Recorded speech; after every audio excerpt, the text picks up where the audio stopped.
шин төрөл шин амт оргилон амьдрий. Санаа зөвчтэй ажлын нэвтрүүлэг ихэд бэлэн болсон байна. Манай өнөөдрийн зочноор ангаах хорны доктор эмч, стрим олон улсын сургалтын ажилтан, удирдагч Бадрагчаа, за мөн Шведийн монголчуудын үндэсний холбооны тэргүү Жамсрын нараа дээрсэн байгаа өдөөний мэдлэг хөшөөлөө сайхан амарсан уу? Сайхан амарсан. Тэгэхээр хилийн чандад суралцаж амьдарч буй монголчууд маань зуны их хугацааныг удаа чуулган хэлэлцэж Монгол орны хөгжил дэвшилд юу хийх үү гэдгээр чуулган хэлэлцдэг байгаа. Тэгэхээр энэ чуулган уулзалт одоо 11 хичээлдээ зохион байгуулагдаж байна. Энэ жил Лондонд зохион байгуулагдаж байгаа. Тэгэхээр Монгол орны хөгжил чуулган уулзалтын тал бид өнөөдөр ярилцлага үргэлжлүүлэх болно. Тэгэхээр одоо 11 жил болж байна гэж та бүхний хувьдаас хэдийн үеэс энэ чуулган уулзалт холбоо амьдралаа холбоотой тухайс яриагаа хэлүүлээ. За их баярлалаа. Монгол орны хөгжилд нэрмжит чуулга уулзалт маань 10 жил доктор өнгөрсөн байна. Миний хувьд бол 2009 оноос 5 чуулга уулзалтаас оролцож байсан. 2 удаа өөрийн биеэр тэмдэж байгаа ажиллаараа бэлтгэл тавьж оролцож байсан. Тэрнээс хойш 6 удаагийн чуулга уулзалтыг бол зохион байгуулах багийн бүрэлдэхүүнд орж ажилласан. Таны За миний хувьд болохоор одоо Швед монголчууд үндэсний холбооны тэргүүн гэдэг ажлыг 2015 онд авсан байна. За тэгээд манай холбоо нь бол 2012 оноос 2012 онд одоо Монгол орны хөгжил сэдвүүд 8 дугаар чуулга уулзалтыг өстой болон хотод амжилттай зохион байгуулж ирсэн. Мөн манай холбооны өмнөх тэргүүн болон холбооны ажилчид маань чуулганы 6 дугаар чуулганаас хойш одоо Монгол орны хөгжил сэдвүүд чуулга уулзалтаас тасралтгүй хамтран ажиллаж байгаа. Тэр чуулган уулзалтыг бол хүмүүс харахтаа жил болгон зохион байгуулалт уламжлалт болсон зүйл учраас зохион байгуулах ёстой ажил хэмээн бас үздэг болсон байна, хүлээдэг болсон байна. Энэ жилийн хувьд онцлогийн талаар дурдвал ер нь бол тийм те одоо 11 жил дээл Лондонд зохион байгуулж байна. Энэ хүч болгон маань анх Британий монголчуудын санаачлахаар анх үүсэн бий байгуулсан 2005 онд бол анх хуралдаж байлаа. Тэгээ яг Лондон хотод жил болгон хуралдаж байгаа. Сүүлийн 2 удаагийн чуулган бол 8 дахь чуулган Стокгольм төрөө хэллээ. Мөн 10 дахь чуулган 10 жилийн өдөр Монгол оронд зохион байгуулсан. Тэрнээс бол хүмүүс ер нь Лондонгийн чуулга уулзалт гэж их сайн мэддэг, илүү сайн мэддэг. Тэгээ яг өөр чийсээр хүсэн хүлээж байдаг тийм ээ. Хизээ болох уу, энэ жил ямар сэдвээр явагдах уу, хэн оролцох гэж байнга асууж байдаг. Яг хаа 11 дахь энэ жилийн чуулга уулзалт бол эргээд Лондон хотод зохион байгуулж байна. Тэгээ энэ бол бизнес эрхлэлтэй, гадаадд байгаа бизнес эрхлэлтэй орчин ерөнхий сэдвийн доор явагдаж байна. 10 илтгэгч бол энэ бол илтгэлээр оролцож байна. Ихэнхдээ бол гадаадд бизнес эрхэлдэг хүмүүсд бол оролцсон. Хуваараа бизнес эрхэлдэг. Эсвэл одоо тэнд гадаадд ихэнхдээ UK, Польш, Канадаас хүмүүсд ирж оролцох юм байна. Канадаас бол 2 хүн бол онлайн илтгэлээр оролцсон. Польшоос нэг залуу бас онлайн илтгэлээр оролцсон. Тэгээд энд нэг тодорхой эрх зүйл нь Шведийн элч сайдын яамны худалдаа эдийн засгийн зөвлөх батцаг гэж хүн бол Шведийн бизнес эрхлэлтэй орчин чиг хандлагын талаар бол илтгэл ерөнхийлөлтөөр тавьгаад байгаамаа. Өнгөрсөн жилүүдийн хугацаанд ер нь бол өсөлтөө нь ямар байсан бол энэ талаас тайлбарлал. За өнгөрсөн чуулганууд бол чуулган болгон өөрийн өнгө айстай, онцлогтой сэтгэл хөдлөм үйл явдлаар дүүрэн ер нь бол Монголоо гэсэн сэтгэлтэй гадаад байгаа монголчуудын тэр сэтгэл хөдлөлийг мэдрэх тийм томоохон чуулга уулзалт болдог л да. Тэгээд эхний 3 чуулга уулзалт бол ерөнхийдөө мэдээж Лондонд болж байгаа болохоор элчин сайдын яамны оролцоол маш их байдаг тусалцаа дэмжлэг. Анхны чуулган бол одоо жишээлбэл элчин сайд аваа самбагын туслал дэмжлэгтэйгээр явж байгаа. Тэгээ ерөнхийдөө эхний 4 чуулган бол элчин сайдын яамны байранд бол болдог байсан. Тэгээд тэрнээс хойш жил хугацаа өнгөрөх тусам ерөнхий чуулган бол одоо үргэлжиж оролцож байгаа хүмүүсийн хүрээ үйлд хэлж тэ одоо зөвхөн UK-д байгаа монголчууд хуран чуулгадаг байсан бол бусад орноос бол олон Европын орн, Канада, Америктэй Монголоос бол байнга хүмүүс бол онлайн болон биеэр үлэрч оролцох уламжлалтай болсон юм аа. Тэгээд түрүүн би хэлжсэнтэй энийг бол Британий монголчуудын холбоо санаачлан зохион байгуулсан цахим мөртөө холбоог үүсгэн байгуулагч одоо Британий монголчуудын холбооны тэргүүн Цэрэнбаттыг бол дуртахгүй байх юм бол аргагүй. Үнэхээр энэ хүний одоо гадаад амьдарч явах хугацаанд бол бий болсон 2 том санаачлал өдөрт хэрэгжиж бидний хувьд одоо миний хувьд ялангуяа сүүлийн 6 жилийн зохион байгуулалт төр хөтөлбөрийн багт нь ажиллаж ингэж санаа сэтгэл нийлсэн тэ оюун зүйн хүмүүс хамтран ажиллаж байгаа нэг бахархах бас нэг амьдралын нэгэн хуудас түүхэн хуудас үлдсэн байна.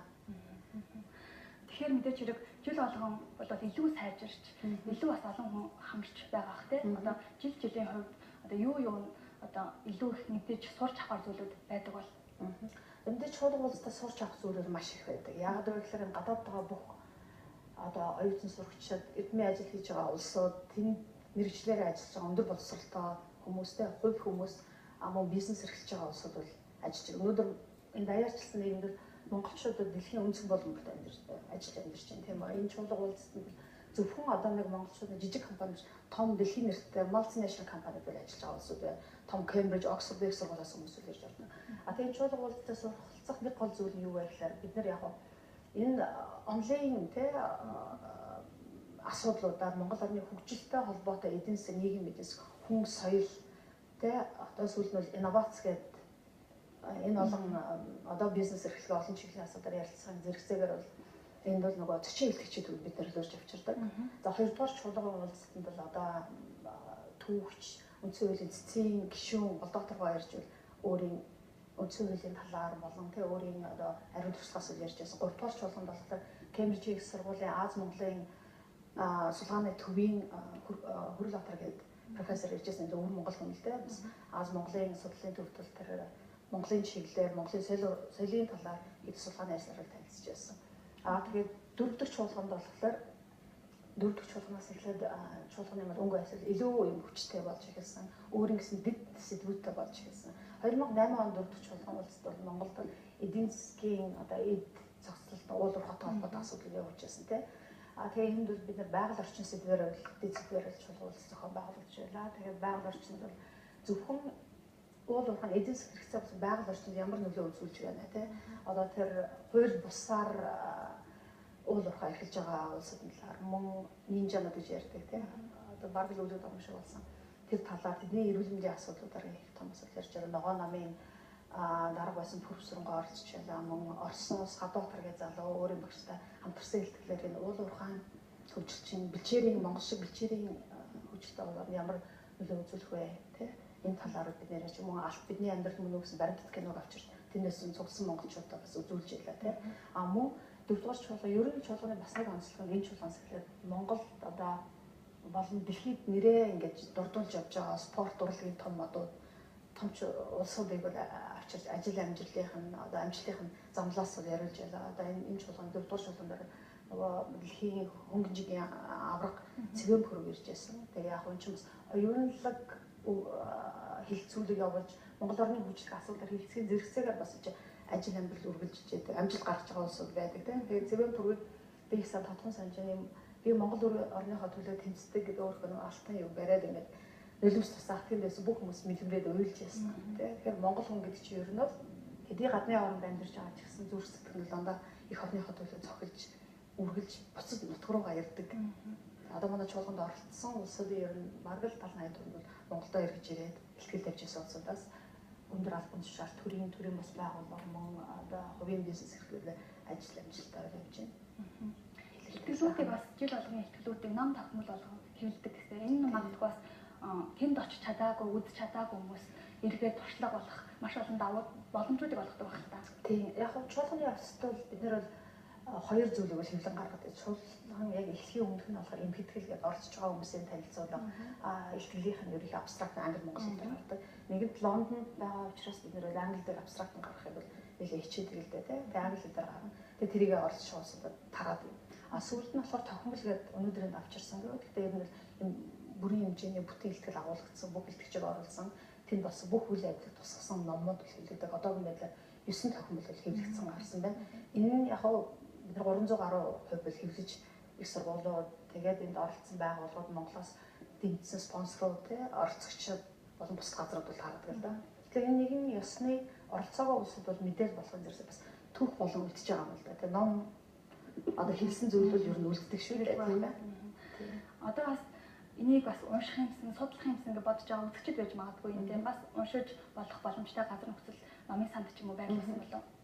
За номын сангийн хувьд бид нэр цөөхөн үеийг нэг их сургуулийн зарим номын сангуудад бол тавьж яасан тийм яг нэгдээ 300 гэдэг их биш учраас одоо томоохон номын санд бол тавьсангүй гадаад явдлын яамны номын сан байж бол ангаахын номын сан тийм мөн их сургуулийн номын санд цөөн байгаа ах гэж найдаж байна. Яг нь цахим мөртөөний холбооныхонтой холбогдох юм бол цөөн хэдэн юунуудыг бол авч уншиж болно. Мөн чинь MD дундуур зураас форум цэг EU гэсэн вебсайтнаар ерөнхий мэдээлэлүүд байнгут байдаг юм. Тэгэхээр бас ажил хийж байгаа юм чинь сайнны хажуугаар таарагчаар бас хэцүү хүнд даваанууд та бүхний тулгарч ирсэн баг. Тэгээ та бүхэн маань энэ хүнд хэцүү давааг мэдээж ажихгүй чуулган уулзалтуудаа бас амжилттай зохион байгуулдаг. Тэгэхээр ямар хүнд бэрхшээлүүд ер нь тулгарч байв, тэр нь түүний хэрхэн бас даван гарч байв, тэр тухайс ярил. Замдаж хүнд бэрхшээл альва үйл ажиллагаа явуулж хүнд бэрхшээлүүд бол бэрхш тохиолддог. Тэгээ амьдрал чинь өөрөө хар цагаан гэдэгтэй адилхан тийм сайн одоо хэцүү бэрхшээлүүд. Энийг хэрхэн даван туулах вэ гэдэг чухал байдаг. Яг даван туулсан бэрхшээлүүд бол байна л да. Дурд бол олон бэрхшээлүүд. Санхүүгийн үед бас бэрхшээлүүд байдаг. Гэхдээ яг төрийн байгууллагууд, төрийн бас байгууллагууд, хувь хүмүүс олон улсын компаниуд хүртэл чуулганд сонирхол илэрхийлж санхүүгүүд тусдаа үзүүлсээр байж байна. Одоо бид нар бол ерөнхийдөө хөл дээр нь босгоо өөрөө санхүүжүүлдэг болгоч чиглэлд нь бол ажиллаж байгаа. Манай Британий монголчууд ажиллаж байна. Тэгээ яг тэрнээс гадна бол бэрхшээлүүд гэх юм бол олон байна даа. Тэгээд яг хамаагүй хэрхэн даван туулах гэдэг нь чухал. Даван туулсныхаа дараа сэтгэл их сайхан хөнгөрөө те амарсан мэдрэмж төрөх нь бол хамгийн сайхан мэдрэмж байдаг болов гэж бодож байна. Дээрээс нэмээд хэлэхэд ерөнхийдөө хэлийн чанарт амьдарч байгаа монголчуудын хувьд ямарваа нэгэн олон нийтийн ажил зохион байгуулах, арга хэмжээ зохион байгуулах тал дээр бол ер нь бол бэрхшээл мунддаггүй. Энийг хамгийн гол нь ямар аргаар яаж даван туулах, тэгээд дээрээс нь тухайн улс орнд ажиллаж байгаа, амьдарч байгаа монголчуудын ив нэгдэл, бие биенийгээ дэмжих, дэмжлэг тэр бүхэн маань эргээд бие биенийхээ ажилд тусдим болж оролцдог. Тэрний үр дүн бол одоо тодорхой хэмжээний одоо ажлын ард хэрхэн гарсан бэ? Тэр дүгнэлт. Шведийн монголчуудын үндэсний холбоо бол одоо тодорхой хэмжээнд бас санхүүгийн тал дээр Монголоор нөхцөл уулзалт хийдэг. Чуулганд бол ерөнхийдөө байнгын тодорхой хэмжээний санхүүгийн тусламж үзүүлж оролцож ирсэн байна.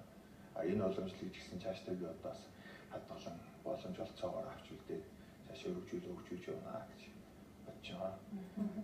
Үүн дээр нэмээд нэг зүйлийг бас хэлмээр байна л да. Юу гэхээр мэдээж энэ чуулга уулзалт чинь хэдийгээр Британий монголчуудын санаачлал бий болсон ч гэсэн маш олон хүмүүсийн хувь нэмэр оролцоо байдаг тийм. Ялангуяа төрийн байгууллагын элчин сайдын яамнуудын хэлцээ байна тийм. Одоо UK дэх элчин сайдын яам байна. Одоо Шведийн элчин сайдын яам байна. Одоо 12 дахь чуулга уулзалт Францд хийхээр ерөнхийдөө ярилцаад байж гэж хэлсэн. Тэгээд Франц элчин сайдын яамд мэдээж оролцсон. Ерөнхийдөө энэ чуулга уулзалтанд бол за 6 дугаар чуулга уулзалтнаас эхлээд бол энэ хуучин засгийн газрын үед бол нөгөө хэлийн чанд амьдарч байгаа хуулийн этгээд Монгол иргэдтэй хамтран ажиллах зөвлөл гэж байсан тийм. Гүйцэтгэх цагийн эрдэнэ дарга байсан. Энэ хэдэн дарга бол маш одоо бидэртэй нэг толгойтой 6 дугаар чуулганд онлайн оролцож байсан. 7 дугаар чуулганд өөрийн биеэр ирж бас оролцож байсан. 8 дугаар чуулганд Сведен болоход бол бас танд очиж оролцсон байлаа. Тэгэхээр төрийн зүгээс бас гадаад байгаа монголчууд хамтран оролцох юу байна. Тэгээд 7 дугаар чуулганд бас Дориочин тав мэднэ тийм. Монголд уулахаа оюутлахаан том уулахаа яждаг байсан. Тэдний засгийн группийнх нь бол 7 дугаар чуулганд бол ивент итгэж бас оролцож байсан. Түүнээс гадна одоо зарим намууд бол тийм Монгол Ардын нам, Эрхний зориг, Ногоон нам гэдэг олон намууд бол ер нь бол юуны санхүүгийн нэмшлиг бол үзүүлдэг. Тэгээ олон төрийн төрөөс байгууллага цахим мөртэй холбоо байнга оролцож явдаг. Тэгээд тэр инновац Сведен болсон чуулга болсон ялангуяа инновац Европ стандарт технологи өндөр технологи дижитализациад явж байсан. Тэгэхэд бол Монголоос тэр үед одоо манай засаг өөрчлөгдөөд бүтцлэх өөрчлөж байгаа тийм. Тэр инновац үндэсний орон газрын дарга гамбат 2 жил ихтгэл тавьж байсан. Тэгээд ер нь юу яах вэ энэ чуулга болсон олон байгууллагын оролцоо бүтэж явдаг. Үйл ажиллагаа. Швед улсад ажиллаж амьдарч байгаа монголчуудын хувьд бас Лондонд цахан байгуулж байгаа чуулга уулзалтанд оролцох тал дээр таны хувьд бас хэрхэн ажиллаж байгаа бол тийм. За энэ удаагийн энэ чуулга уулзалтын сэдв маань өөрөө маш их онцлог байна. Тэгээ энэ онцлогийн хүрээнд бол одоо Швед монголчууд үндэсний холбоо элчин сайдынхаа яамтай болон бусад жижиг холбоо залбируутай бүгд хамт ажиллагаатай байдаг. Тэгээд энэ удаагийн чуулганд бол Монгол улсын элчин сайдын яамнаас бодлогын тэнцвэрийн зөвлөх бат зэрэгч маань ерөнхийдөө Шведийн эдийн засаг болоод одоо хэтийн төлөвийн талаар бизнес эрхлэлтийн талаар байгаа хэмжээний материал бүрдүүлж утсан байгаа. Тэгээд Швед улс нь өөрөө одоо дэлхийн одоо эдийн засгийн хувьд бизнес эрхлэлтийн хувьд ерөнхийдөө тэр орчин нөхцөлийн хувьд маш дээвэр байр суурь эзэлдэг болсон байна. Тэгээд ийм талын онцлогийг одоо танилцуулснаар тодорхой хэмжээний одоо өөр нөлөө өгөөж нь тэр өндөр доктортой эдийн засгийн улсын онцлог юу вэ те манайх харьцуулах ялгаа болон одоо тийм бизнес эрхлэх орчин нөхцөлийн талаар ер нь бол яриа хий.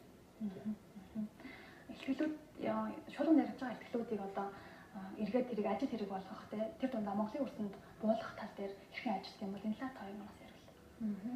Ер нь чулуу уулзалтаас ингээд маш олон санаанууд бий болдог те онлайн бөгөөд практик хэрэглэх олон санаа зөвлөмжүүд бол гардаг. За бит болсон яг томоохон хайр хэсэг би жишээлбэл дурдъя л да.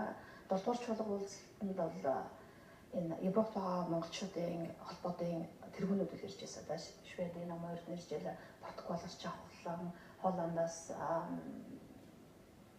Ирландаас гээд хүмүүс ирж байсан. Тэгээд тэднээс нэгдээд энэ чулуу уулзалтанд оролцсныхаа гэсэн мэтлэр Европ Монголын нийгэмлэг байгууллага гэдэг. Өөрөөр хэлбэл Европ амьдарч байгаа бүх монголчуудын үйл ажиллагаа нэгтгэсэн нэг байгууллага байсан.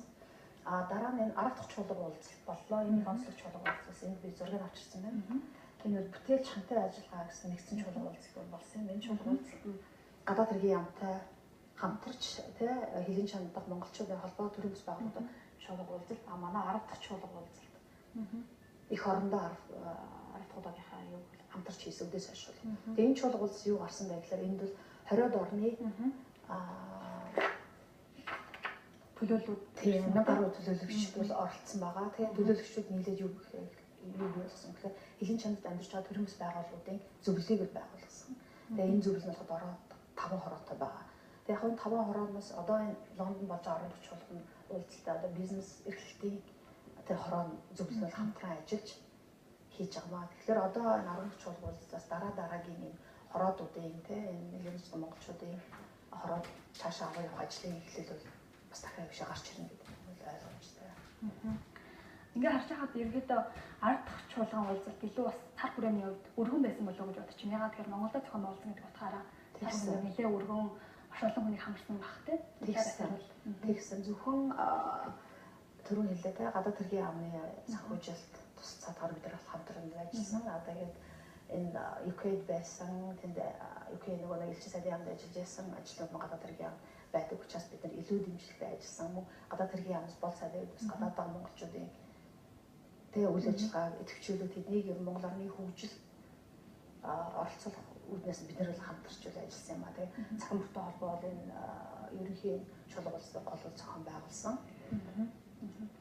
Тэгээд манай чуулганы хувьд бас 3-4 салбар хуралдаанаар тэгээ энэ арга дахь чуулган дээр бас бизнес эрхлэлтийн салбар хуралдаан гэж байна. Нийгмийн эрүүл мэндийн салбар хуралдаан гэдэг соёл урлагийн салбар хуралдаан байгуулсан. Тэгээд өмнөөс 10-аас үндэслээд тэгээ бизнес эрхлэлээс үндэслээд бид тэр түрүүн хэлээ зөвлөд байгууллагада тэрний хороонууд ингээ манай чуулгантай хамтраад арга дахь чуулганы зохион байгуулалт таатай байна гэсэн.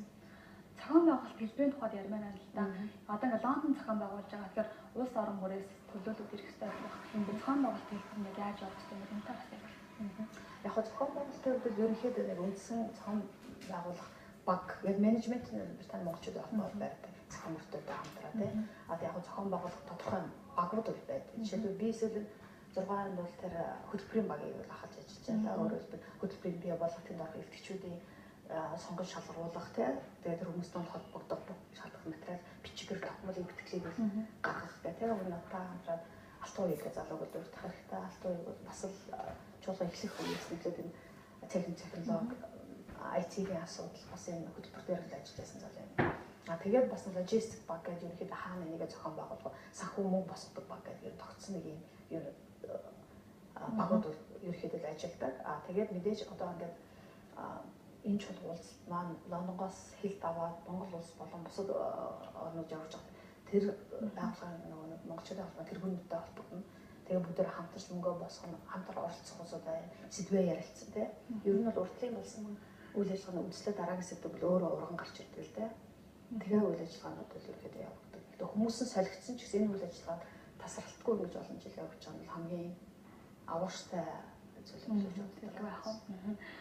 Швед дэх Монголын элчин сайдын яамны худалдаа эдийн засгийн зөвлөх өөрийн биеэр бас ирж ихтгэл тавина. Энэ талаар таас ярихгүй юу? Тий, бацлагч маань өөрийн биеэр очиж ихтгэл тавина. Тэгээд төрөмгийн тодорхой дурдсан ихтгэлийн талаар тэгээд мөн бас манай Шведийн монголчуудын холбооноос төлөөлөл хамт очих байгаа. Хамт очиж оролцох байгаа. Тэгээд Швед улсад одоо зөвөрийн ташаанд дуртахад бол нийтдээ 24 хүн байгуулах одоо бизнес эрхлээд үйл ажиллагаа явуулж байгаа. Мөн бас Монголын томоохон компани болох Хой компани аль биесны биед борлуулагч ажиллаж байна. Энэ нь болохоор одоо Швед улсад байгаа монголчууд тодорхой хэмжээнд тэр улсад татвар төлөхөөс гадна тус улсын бизнесийн салбарт хүч үзээд эхлэхээр тодорхой хэмжээнд монголчуудыг бас ажлын байраар хангах тэгээд дээрээс нь Шведийн бизнес эрхлэлтийн орчны зөв зохицтой талууд Монгол улсын бизнесийн салбар руу орж ирэх магадлал маш их өндөр байгаа. Манайхан ерөнхийдөө бол одоо 50% нь суши буюу хоолны ресторан, ачаа тээврийн болон өсчин гоо сайхан, дээрээс нь одоо сургуулиуд, монгол хэлний сургалтууд бас одоо Швед улсад маш өндөр хурцтай одоо хийж тийм бас давхар тэнд өсч төрж байгаа хүүхдүүдийнхээ ирээдүйн Монгол их өс ястан шил тиймэрхүү. Тэгэхээр фэшн мэдээлэл технологийн салбарт бизнес эрхэлж байгаа залуучууд бас цахимаар хэлтгэлээ явуулсан гэсэн. Ер нь цахимаар хэлтгэлээ явуулахад бас нэг тодорхой тавьдаг шаардлага гэж байдаг байна тийм. Энэ талаар тийм ер нь Монгол орны хүчит чуулга улсад маань зөвхөн биеэр хүмүүс цаг заваас болоо байнга бирч чадахгүй учраас ер нь 5 дахь чуулганаас 4 дахь чуулганаас эхлээд бол онлайн ихтгэлүүдийг авдаг болсон. Энэ бол янз бүрийн хэлбэрээр байдаг л да. Заримдаа болохоор бичлэг хийгээд явуулж болдог. Эсвэл шууд онлайн интернет холбоогоор одоо бол мэдээллийн технологи өгсөн юм бэл энэ асуудал биш болсон. Яг Польш, Канадын хоёр илтгэгч маань бас онлайн оролцсон байлаа. Тэр IT консалтинг хийжсэн тулга залуу одоо энэ 10 дахь чуулга уулзалтанд бас ирээд танилцуулж байсан. Тэр Польшийн монголчууд албан тэргүүн гэж хэлжсэн тийм. Эсвэл оролцсон. Яг шаардлагын хувьд бол хамгийн гол нь тухайн одоо дид сэдв зарлагдсан баг тэрнэнд нь бол тохирсон тийм. Одоо Монголын хөрсөнд буухай санаануудыг бий болгосон тэмцэл зөвлөнд бий болгох гэсэн үндсэн шаардлагууд байдаг. Яг илтгэл дээр очих нарийн техникийн асуудал бас шаардлагууд байдаг юм аа. Бидний тавьж байгаа хүмүүсийн дандаа ерөнхийдөө Монголын лидерүүд, цорууд бас байдаг шүү дээ. Ер нь бол тийм шүү. Яг ч Британий монголчууд Их Британи гэдэг улсад өөрөө тийм содон орон тийм тэгээд хөгжил өндөртэй болооч тэр олон монголчууд л очиж сурж байна. Тэгээд үүнтэй холбоотойгоор ихэнх манай одоо чуулга улсанд оролцсон нийтдээ одоо бүх чуулганыг аварцсан юм бол 200-аад илтгэгчүүл тавигдсан байна. Илтгэл тавигдсан байна. Тэгээд эднээсээ 50% нь бол докторийн зэрэг хамгаалсан. 3-ны 1 нь мастер хамгаалсан. Тэгээд бус нь бол ер нь оюутан сурагчид хуваараа бизнес эрхлэж байгаа улсууд байж байна. За яг сорууд Монголын сорууд оролцсон үнэндээ төрөмбөд урьдчилсан. За 3 төрлийн шагналт бол маань бүлдчийн илтгэгчээр оролцож хурлыг өдөрж яасан байна. За өмнөс дөр том Бацаахангай түүхий ухааны профессор тийм Кембриж их сургуульд чинь профессор явж байхдаа ярьсан Алтан нар гэдэг нацаг нэмгээд бас зөвлөлт инженерийн чиглэлээр юу авсан хүн байна тийм. Тэгээд гандгшны хийдэг чойж явцгаа бол ирж байсан манай 5 дахь чуулга уулзалтанд ирж тийм. Ихэд бол маш их хүмүүс бол оролцсон. Тийм чойж явцгаа бодтой философи амьдрал тийм тэр талаар суралцахын зэрэгцээ бас нөгөө ивэл айлдвараа сургаал айлдвараа ирсэн улсад хурсан улсад сурч ирж байсан тийм. Тэгээд дефактогийн жаргасахан байвал ирж бас оролцож зэглэгчээр оролцож байсан гэх мэтлэн олон тийм мундаг хүмүүс оролцсон байна. Танаа энэ цэвигийнхэн ч гэсэн 2 удаагийн манай чуулганы мэдээллийн ерхий эвдчээр ажиллаж байсан. Бас их баяр талхаж байна юм аа. За баярлалаа. Тэгэхээр Монгол орны хөгжилд чуулга уулзалтын гол зорилго нь эцсийн одоо хүрэх үр дүн нь юу юм болоо мэдээж хэрэг альва хийж байгаа зүйл гол зорилготой байж таараа. Тэгэхээр тэрний бас зорилго нь юу юм бол тэ эцсийн хүрэх зорилго нь. За ерөнхий эцсийн зорилго нь бол энэ Монгол орны хөгжилт гэсэн өөрийн нэрээсээ ерөнхийд бол их тодорхой бол харагдаж байгаа тийм. Монгол орны хөгжилт гадаадд амьдарч байгаа монголчуудын оюуны хүчийг нэмэх тэ гүр болох гэсэн үндсэн гол зорилготой байдаг. Тэгээ чуулга улстай үжсэн өөрөг зорилгоо ерөнхийдөө биелүүлж байгаа гэж бид нэр зохион байгуулж улсууд хэвдэл бас үздэг. чуулган одоо жил ганцхан удаа болдог нь магадгүй бас зарим хүмүүсийн хувьд бага тоо гэж магадгүй юм л да. Яг энэ л дээр бас тоог нэмэх ч юм уу, жил одоо 2 удаа зохион байгуулах ч юм уу, ийм бас боломж болцоо байт юм болов уу? Энэ л дээр та нар асуудалж үзсэн болов уу? Яг ерөнхийдөө жилд нэг удаа зохион байгуулах нь бид нэр хугацаанд хангалттай гэж үздэг л дээ тийм. Жилд нэг удаа чанартай сайн үйл ажиллагаа явуулж тэр өмнөөс гарах үр дүнтэй байвал хамгийн чухал. Тэрнээс бол яг уу дунд нь бол мэдээж Их Британи бол маш их тийм дэлхийн эдийн засаг Лондон хотод эдийн засаг нийгэм соёлын төв байж таа. Тэгэхээр Монголоос болон маш олон хүмүүс ирж очих юм гэж явдаг тийм. Үүнтэй холбоотой тэр одоо улс төрийн намуудын гишүүд, улс их хурлын гишүүд, яам тамгын газруудын хүмүүс ирж ажиллах явцсан нь Британий монголчууд бас нэг тийм чухал үйл ажиллагаа оюунлаг оршуулсан тийм үйл ажиллагааг уулзалтыг зохион байгуулдаг. Тэнд бол урьдчилтэй тэднээсээ ярилцаж одоо гадаад байгаа улсуудад Монголд ям ажил амьдрал эдийн засгийн байдал ямар мэдээлэл өгч байгаа бас тэр хүмүүсийн хоригдлоос арим туршлагатай харилцсан ярилцаа бас өгдөг. Мөн тэр Монголоос орж байгаа улсууд гэсэн тэр UK-д байгаа монголчуудын бас өөрсдийнх нь санаа бодол бас өөрөөр харж байгаа хөлтэй айлгаас тэрийг сонсох. Танаас хэдэн бас одоо Лондон Албанаас авсан аюулгүй орших уулзалтыг бас шийдвэр монголчууд үндэсний холбоос мөн тэндээ зохион байгуулж ирсэн байгаа өмнөх холбооны тэрэг уламжлалгаар би тэрийг одоо үргэлжлүүлээд хийж ин сая 2015 оны 4 сард цэнхэр үтсийн гэж алдарсан цэрэгч маань хойд федерал уралдаанд төрүүлснийхээ дараа сая аюулгүй орших уулзалтанд ороод ирсэн байх жишээтэй. Тэгэхээр энэ маань өөрсдөө тэр хүний нутагт байгаа хүмүүст маань маш их дэм өгдөг, ирч хүч өгдөг, амьдрах итгэл бэлгэлдэг тийм маш оюунлаг яг нэртэйгээ даарсан маш сайхан уулзалт болж өнгөрдөг юм.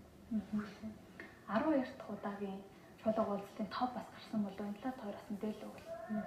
12 дахь чуулга уулзалт ерөнхий тоо бол гарсан байж байгаа. Эхний байдлаар энийг түрүү хэлжсэн тэр Франц Парисад хийхээр ярьж байна. Тэр зөвхөн болон Франц дахь ажил амьдрал Азбелик гэдэг галерей Лафайет гэдэг том одоо шопинг том дэлгүүр хэмэд тэнд ажилладаг тийм. Тэрнтэй яриад одоо Франц хэлчин сайдын яамнагтай холбоотой бас зохион байгуулсан сэдвийн хувьд бол харах юм бол ярьдаг байна. За бидний урилга хүлээж хүрсэн та хоёртаа маш их баярлалаа. Ажлын амжилт хүсье. За маш их баярлалаа. За баярлалаа.